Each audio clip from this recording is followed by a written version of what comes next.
Choisir des produits à vendre sur Amazon sans avoir les bons outils de sélection de produits peut vous mener à la catastrophe. Alors, il faut tout de suite établir les bons critères dès le début de votre processus de recherche sur Amazon avant même d'aller chercher des produits sur cette plateforme, des produits à vendre ou des produits en dehors de la plateforme à intégrer sur la plateforme. Alors, la vente d'un produit rentable sur Amazon est toujours précédée par le choix d'un premier produit pour un débutant. Ainsi, dans cette vidéo, je vais vous délivrer un guide de meilleure sélection de produits à vendre sur cette plateforme Amazon avec le Private Label et Amazon FBA. Alors, avant de commencer, laissez-moi me présenter. Je m'appelle Telimax, je suis un vendeur professionnel sur Amazon et ma passion est de partager avec vous mes conseils, les stratégies pour générer des revenus stables et évolutifs avec ce business model. Alors, avant de commencer, laissez-moi donc dire un panorama des idées que vous avez en tête lorsque vous allez choisir votre premier produit. Alors, il y a deux tendances. Donc, la première tendance est de penser à rechercher des produits qui se vendent bien donc en ce moment même sur la plateforme Amazon. Et une autre tendance, c'est de rechercher des produits que vous aimez personnellement. Alors, je vais d'abord parler des produits que vous appréciez personnellement. Alors, ce pourrait être des produits issus de votre passion, tels que, par exemple, si vous aimez l'équitation. Alors, vous souhaitez vendre sur Amazon des produits tout simplement d'équitation, des bonnets, des housses de selle, des selles, des amortisseurs, etc. Sauf que si ces produits-là ne se vendent pas sur Amazon, c'est-à-dire que si ces produits ne génèrent pas des ventes sur Amazon, alors vous ne pouvez tout simplement pas gagner de votre business avec les choix de votre passion. Cela veut dire que vous ne pouvez pas vendre sur Amazon des produits qui n'ont tout simplement pas de dynamique de vente sur Amazon. Cela veut dire tout simplement qu'Amazon n'est pas fait pour un lancement de produits tout à fait inconnus sur cette plateforme. Deuxième chose, rechercher des produits qui se vendent bien déjà en ce moment sur cette plateforme. C'est une très belle approche même pour vendre des produits sur Amazon, c'est de trouver des produits qui se vendent bien, qui génèrent déjà des ventes, qui a une belle dynamique. Alors à ce moment-là, vous pouvez pénétrer le marché car donc il y a une demande sur cette niche. Maintenant, je vais vous donner trois erreurs les plus courantes lors de la recherche de produits sur Amazon.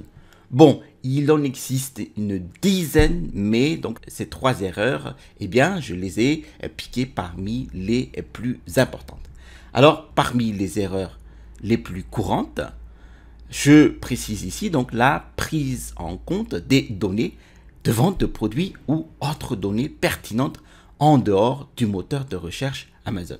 Si vous voulez la barre de recherche de produits ici sur Amazon, donc ce que vous voyez ici, cette barre de recherche, alors présente déjà les mots-clés les plus pertinents que les personnes, que les clients tapent sur Amazon. Donc par exemple, je mets ici, bottines, hop.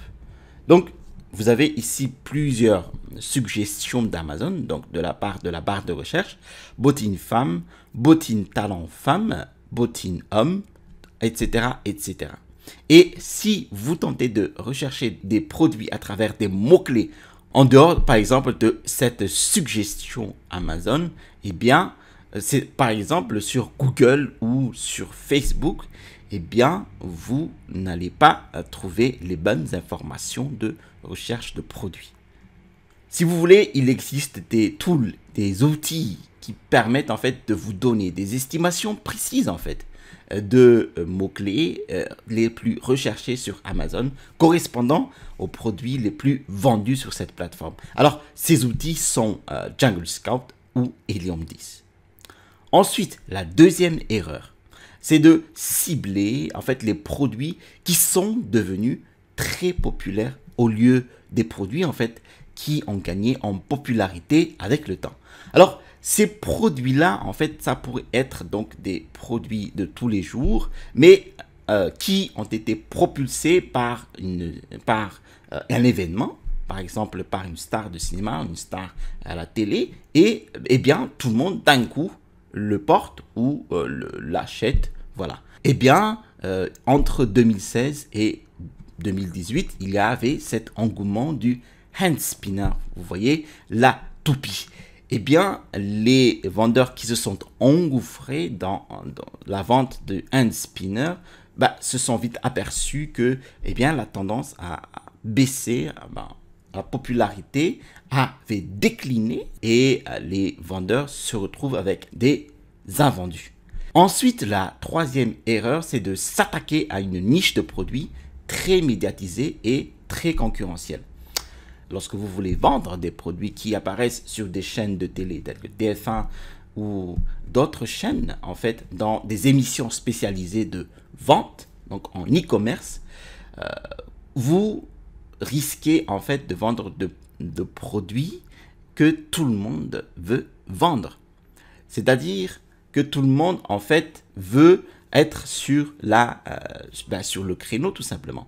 Et pour ce faire, en fait, pour vendre de tels produits, il faudra dépenser énormément de publicité, encore plus même que donc les pionniers, donc les personnes, les vendeurs traditionnels, donc propulsés par les médias. Et bon, la vente de ces produits peut s'avérer extrêmement difficile. Maintenant, je vous donne en fait une liste des critères de recherche de produits sur Amazon. Alors, premier critère, la simplicité du produit. Alors, cela va de soi que pour les débutants, il vaudrait mieux en fait choisir un produit simple à fabriquer et puis simple aussi à manipuler pour les utilisateurs. Il faudra donc choisir un produit qui n'a pas beaucoup de pièces à l'intérieur, car plus de pièces en fait à l'intérieur du produit ou même donc à assembler pour le produit implique en fait plus de taux de retour de la part des clients. Bon, par exemple, des clients qui ne savent pas comment manipuler le produit, assembler le produit ou justement, par exemple, si c'est un produit électronique, brancher le produit correctement pour éviter tout simplement le court-circuit et un retour SAV. Bon, cependant, si vous trouvez une très bonne opportunité avec un produit pas simple du tout, comme une montre mécanique avec plein de pièces à l'intérieur, eh bien, il vaut mieux pour vous, en fait, choisir des pièces de très bonne qualité et donc pour cela, monter le prix de votre produit. Mais cela est déconseillé pour les débutants. Ensuite, la demande d'un type de produit. Alors, la demande d'un produit, en fait, sur le marché Amazon est déterminée par plusieurs facteurs. Par exemple, par le volume de recherche de mots-clés pertinents associés, en fait, au type de produit.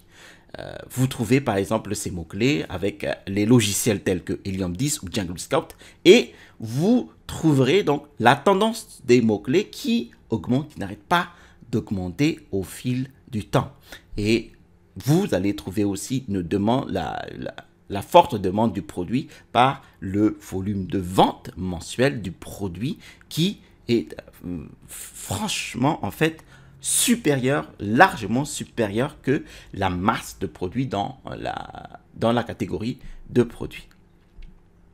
Alors, autre critère de recherche, la concurrence ou la saturation du marché. Alors, la concurrence en fait sur les produits est déterminée par le nombre d'autres vendeurs qui proposent le même produit ou les produits similaires sur la niche.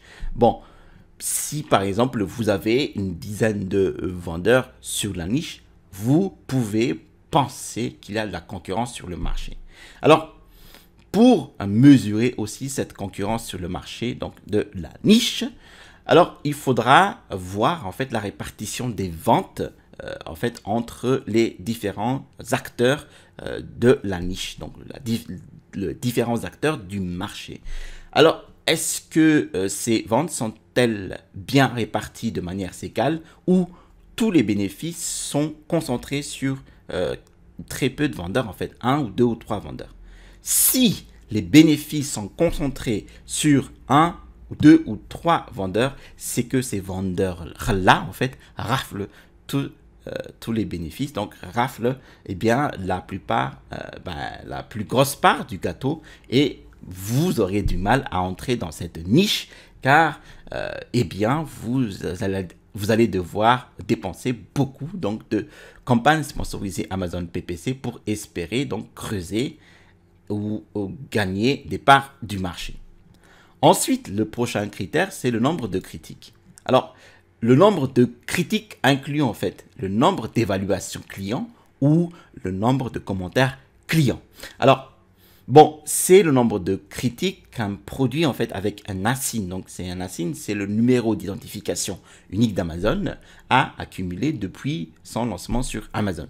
Eh bien, bon, on va dire que pour une niche, si un produit en fait dans la première page de recherche, donc de résultats de recherche du client, si les produits en fait dans cette page, donc cette première page de résultats dépassent les 100 avis, c'est-à-dire les 100 évaluations clients plus les commentaires clients, on va dire que ces critères-là sont considérés comme une barrière élevée à l'entrée de la niche. C'est-à-dire que vous allez encore avoir plus de difficultés à pénétrer en fait la niche et gagner des parts de vente. Voilà. Ensuite, le prochain critère, c'est les concurrents à succès. Alors, ce sont en fait des vendeurs de la page 1 qui génèrent les revenus les plus élevés par mois. Alors, dans chaque niche, il y a toujours entre 2 et 5 concurrents performants. Il faut déjà les cibler et savoir quels sont les outils qu'ils utilisent au moins pour en fait gagner ces parts de vente. Et à ce moment-là, vous allez voir quels sont d'abord les mots-clés qu'ils utilisent et voir si vous pouvez concurrencer donc ces mots-clés. S'il est vraiment difficile de concurrencer avec les mots-clés qu'il utilise en fait dans sa page produit, eh bien, il vaut mieux changer de niche. Le mieux, en fait, est de trouver une niche où les parts de vente, en fait, sont réparties suivant les différents acteurs de la niche. Ensuite, le prochain critère, c'est les notes de vendeurs sur la page 1. Alors, les notes ici sont toujours établies par les étoiles sur Amazon. Donc, ici, vous avez par exemple les notes de 1 à 5 étoiles. Alors, ici, vous avez par exemple, voilà, ce produit-là à 4,1 étoiles sur 5, donc en moyenne sur les notes de 1 à 5 étoiles. Alors, les notes d'une étoile sont les notes les plus basses, voilà, et 5 étoiles, les notes les plus élevées. Les notes, en fait, des fiches produits montrent si le produit est très apprécié ou mal apprécié par les clients. Et les notes, bon, si vous trouvez donc une niche avec des fiches produits entre 4 et 5 étoiles dans la première page de résultats de recherche, alors vous aurez déjà des difficultés en fait à concourir avec ces concurrents en fait bien établis sur Amazon. Et pour obtenir des bonnes évaluations, il faudra donc amener sur le marché un meilleur produit ou une fonctionnalité unique qui différencie en fait, qui vous différencie nettement de la concurrence. Ensuite, le prochain critère, c'est le prix. Alors, j'ai toujours dit dans ma formation ou dans d'autres vidéos qu'il faudra avoir une fourchette de prix, bon, comprise maintenant entre 20 et 50 euros. En dessous de 20 euros, vous aurez du mal en fait à générer des marges vu les différents frais que vous aurez à payer pour faire votre business Amazon FBA. Alors, j'ai mis ici une vidéo sur le calcul en fait de rentabilité de votre business en fonction de votre statut et de tous les frais donc liés à ce business Amazon FBA. Et vous allez trouver le détail de ce fichier Excel ici. Alors, d'un autre côté, si vous vendez avec un prix supérieur à 50 euros, eh bien, vous allez devoir trouver en fait des moyens colossaux pour acheter tout simplement un stock relatif à votre produit. Bon, si vous avez 10-15 000 euros, parfait, mais bon, lorsque vous devez commencer sur Amazon FBA, il vaut mieux toujours voilà, commencer petit et évoluer petit à petit vers un volume ou un produit assez avec un prix assez élevé. Alors, si vous essayez aussi d'entrer dans une niche avec un prix qui se rapproche de 50 euros, eh bien, vous allez voir vos ventes aussi baisser car vous avez augmenté votre prix sans raison et vous allez avoir les ventes baisser. Et bon, sans justification et eh bien, vous allez tout simplement avoir les concurrents en fait gagner les parts de marché au lieu de votre fiche produit. Un autre critère aussi très important à prendre en compte, c'est la saisonnalité. Alors, cette mesure pertinente en fait détermine si les gens seront donc amenés à acheter votre produit pendant toute l'année ou juste pendant une période donnée dans l'année. Par exemple, si vous vendez des serviettes de plage ou les boules de Noël, vous savez très bien que ces produits-là ne se vendent que pendant une certaine période, c'est-à-dire pendant l'été ou pendant la période de Noël. Il vaut mieux en fait éviter de vendre, lorsqu'on débute, en tout cas sur Amazon FBA, les produits à fort potentiel de saison. Par exemple, les produits pour plage, pour la mer ou pour l'océan. Au lieu, il faudra d'abord cibler les produits en evergreen, les produits qui se vendent à l'année lorsque vous débutez.